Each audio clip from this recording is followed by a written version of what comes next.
On va aller dans 2 Corinthiens, chapitre 5, au verset 1. Nouvelle Bible en français courant. Nous savons en effet que si notre tente, pas la tente qu'on fabrique dehors, la tente, c'est-à-dire le corps qui a en même temps le temple. Écoutez attentivement. Dans 2 Corinthiens, chapitre 5, au verset 1, Bible en français courant, Nouvelle Bible en français courant, parce qu'il y a plusieurs versions de Bible en français courant. Nous savons en effet que si la tente dans laquelle nous vivons, virgule, c'est-à-dire notre corps terrestre, virgule, est détruite, Dieu nous réserve une habitation dans les cieux, une demeure qui n'est pas faite par les mains humaines, qui durera toujours. Il y a point ici. Ça veut dire quoi? Parce qu'il y a des Mongols qui disent que Dieu était dans Jésus pour réconcilier le monde avec lui-même. Jésus, c'est, dans les Bibles classiques, il a un corps. C'est un temple. C'est un temple. Est-ce que vous comprenez? Et vous allez comprendre que Dieu n'habite pas dans un temple fait de main d'homme. Donc Dieu ne va pas habiter un corps. Dieu ne va pas habiter dans un corps. Donc Dieu n'était pas dans Jésus pour réconcilier le monde avec lui-même. Même si c'est écrit dans vos Bibles, c'est faux. Bible annotée de Chaffnet. Car nous savons que si notre demeure terrestre dans cette tente est détruite, nous avons dans le ciel un édifice qui vient de Dieu, une maison éternelle qui n'a point été faite par la main des hommes. Déjà, ça n'a même pas de sens ici de dire une demeure éternelle. Bon, ça, on va aller plus tard, si le bas le permet. Dans 2 Corinthiens, chapitre 5, au verset 19, Nouvelle Bible seconde, il est dit ici, car Dieu était dans le Christ. Dieu était dans le Christ, virgule, réconciliant le monde avec lui-même sans tenir compte aux humains de leurs fautes, en mettant en nous la parole de la réconciliation. Donc, ils vont dire, yeah! Vous voyez, tout ça, sont des aberrations. Donc, Dieu va entrer dans quelque chose. C'est-à-dire que quelque chose a contenu votre Dieu. Quelque chose le contient. Donc, quelque chose le contient dans un corps qui est né dans le péché. Le corps qui... Non, mais vous ne savez même pas c'est quoi la spiritualité. Maintenant, on va vous dire ici dans Jean, chapitre 14, verset 10, Nouvelle Bible en français courant, ne crois-tu pas que je vis dans le Père et que le Père vit en moi? On vous dit que voilà ce que Jésus dit. Donc, Dieu vit dans Jésus, quoi. Les paroles que je vous dis à tous ne viennent pas de moi. C'est le Père qui demeure en moi, qui accomplit ses propres œuvres. Voilà les traductions qui veulent asseoir le christocentrisme. Or, dans la traduction la traduction du Monde Nouveau, il est dit ici, ne crois-tu pas que je suis en union avec le Père et que le Père est en union avec moi et non dans moi? Les choses que je vous dis ne viennent pas de moi-même, mais le Père, virgule, qui reste en union avec moi, fait ses œuvres. Il suffit d'un simple verset, une autre personne va mal comprendre déjà ce qui était trafiqué, il va encore aller retrafiquer, parce qu'en écrivant, il veut à tout prix asseoir la fausse divinité de Jésus.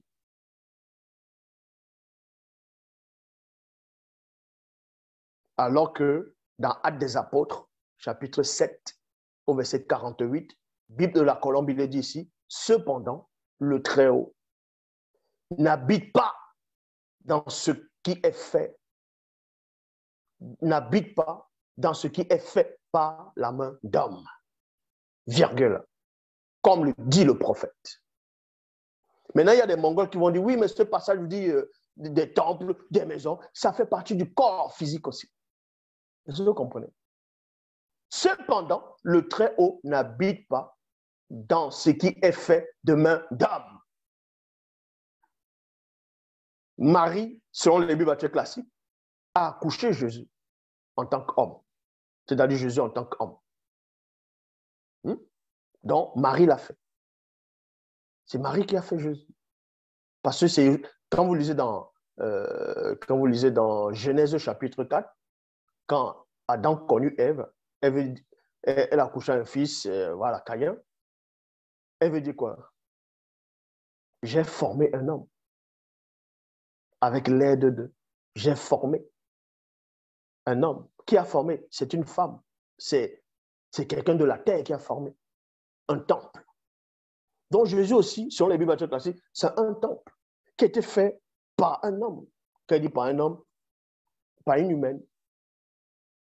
Et Dieu n'habite pas dans ce qui a été fait par l'homme. Maintenant, les auteurs des Bibles, ils vont voir ça, ils vont dire non, on doit corriger cette erreur-là. On veut asseoir la divinité de ce Jésus-là. C'est pour ça qu'ils vont aller dans Hébreux, chapitre 10, au verset 5. Et c'est là le verset phare. Dans Hébreux, chapitre 10, au verset 5, il est dit, c'est pourquoi, virgule, au moment où le Christ va entrer dans le monde, il dit à Dieu, 2 points. Tu n'as pas voulu de sacrifice ni d'offrande, mais tu m'as fait un corps. Vous voyez, ils vont dire, ce n'est pas Marie qui a fait le corps, c'est Dieu lui-même qui a fait son propre corps pour pouvoir habiter là-dedans. Parce que si Dieu n'habite pas dans ce que l'homme fabrique, dans ce que l'homme fait, il va habiter dans ce que lui-même il fait. Mais sauf que Hébreux chapitre 10, verset 5 est faux. On va vous montrer pourquoi c'est faux. Ça a été tiré des livres des Psaumes. Ce Hébreux 10.5 a été tiré du livre des Psaumes. Et dans le livre des Psaumes, il ne fait nullement allusion à Christ, ni à votre soi-disant Jésus. On va vérifier cela. Jean 3.11. Nous disons ce que nous savons et leur rend témoignage de ce qu'on a vu. Je répète. Hébreux chapitre 10 au verset 5. C'est pourquoi, au moment où le Christ va entrer dans le monde, dans d'autres versions, au moment où Jésus-Christ va entrer dans le monde, il dit à Dieu, tu n'as pas voulu de sacrifice ni d'offrande. Alors que Dieu a bien voulu les sacrifices. Il aimait bien ça, hein, quand il respirait ça. Une bonne odeur, il aimait ça. Donc Jésus lui-même, il fait de son père menteur. S'il est Dieu, il se fait lui-même menteur. Donc il a oublié qu'il aimait le sacrifice de Noé après le déluge. Il a oublié qu'il demandait au peuple d'Israël de lui offrir des sacrifices. Ah, ça, il oubliait ça. Mais bon, c'est pas ça ce que je veux dire ici. Mais tu m'as formé un corps. On va vous montrer que ça ne s'adressait pas à Jésus ici. Pourquoi? On va d'abord aller dans la traduction David Martin.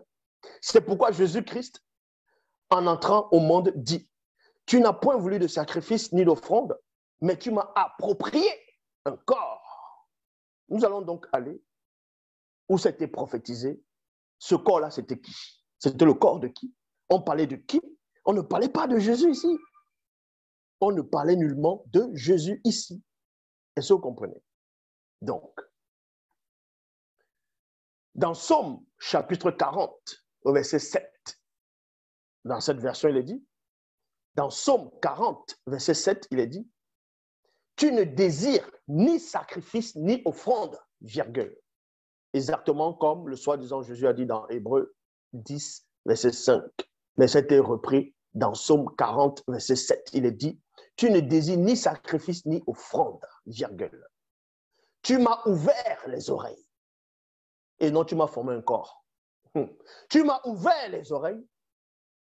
Tu ne demandes ni holocauste, ni victime d'expiation. Expiatoire. Ça veut dire quoi? Ouvrir les oreilles ici, c'est quoi? On te donne la compréhension pour savoir la volonté de Dieu. Est-ce que vous comprenez?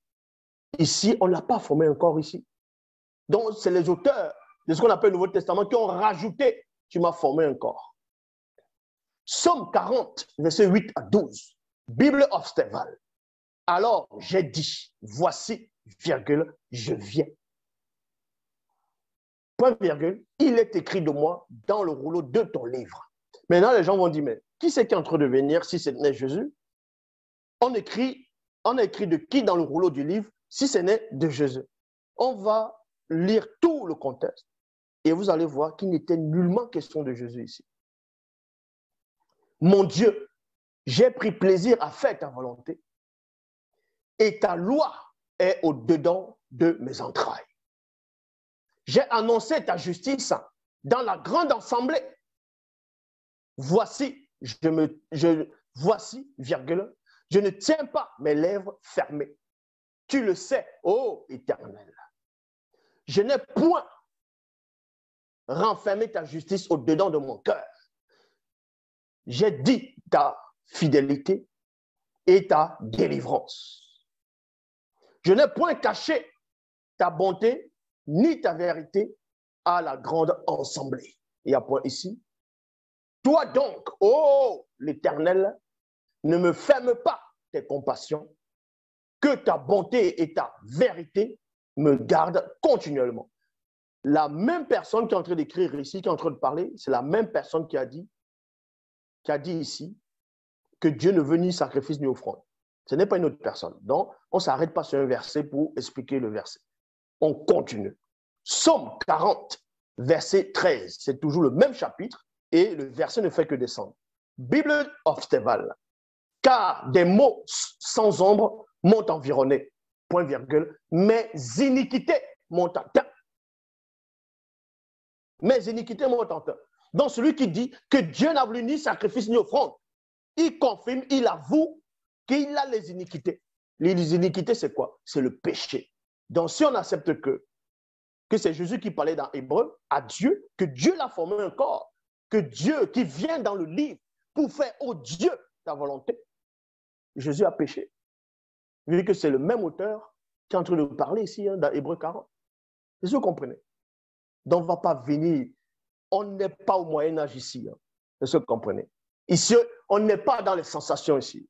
Les sensations, c'est fini. Est-ce que vous comprenez? Donc, car des maux sans ombre m'ont environné, mes iniquités m'ont atteint, et je ne puis les voir. Elles surpassent en nombre les cheveux de ma tête et le cœur me manque. Iniquité, c'est quoi? Dérèglement, illégalité, injustice, péché, usurpation. Psaume 39, verset 13. Ça, c'est dans d'autres versions, mais toujours, qui correspond toujours à Psaume 40. Parce que là, c'est dans une autre version. Psaume 39, 13. Il est dit ici dans la Bible de la liturgie. Les malheurs m'ont assailli, leur nombre m'échappe, mes péchés m'ont accablé. Psaume 40, verset 13. Bible, parole de vie. Oui, les malheurs pleuvent sur tous côtés. Je ne peux pas les compter. Mes fautes retombent sur moi. Elles m'ont empêché de voir clair. Elles sont plus nombreuses que les cheveux de ma tête et je suis complètement découragé. Donc, la personne qui dit ici qu'elle est complètement découragée, c'est la même personne qui a dit à Dieu que tu n'as voulu ni sacrifice ni offrande, mais tu m'as ouvert les oreilles dans la compréhension. Et cette personne dit que cette personne est complètement découragée. Admettons que cette personne, c'est Jésus. Jésus dit qu'il est complètement découragé. Or, dans Ésaïe, chapitre 42, au verset 4, Bible 8 secondes, 1910, il est dit ici, il ne se découragera point et ne se relâchera point, jusqu'à ce qu'il ait établi la justice sur la terre et que les îles espèrent en lui. Et on va vous dire ici que non, Ésaïe 42, verset 4, parlait de Jésus, n'importe quoi. Mais on dit ici que Jésus ne se décourageait point. Pourquoi donc il va se décourager dans Psaume 40? Vu que, selon Hébreu, c'est toujours Jésus dont on faisait allusion. Donc, vous prenez ce qui vous intéresse. Et quand vous voyez la confusion, ça, vous mettez à côté, vous n'expliquez pas. Quand vous dites non, si les voies du Seigneur sont impénétrables, n'importe quoi.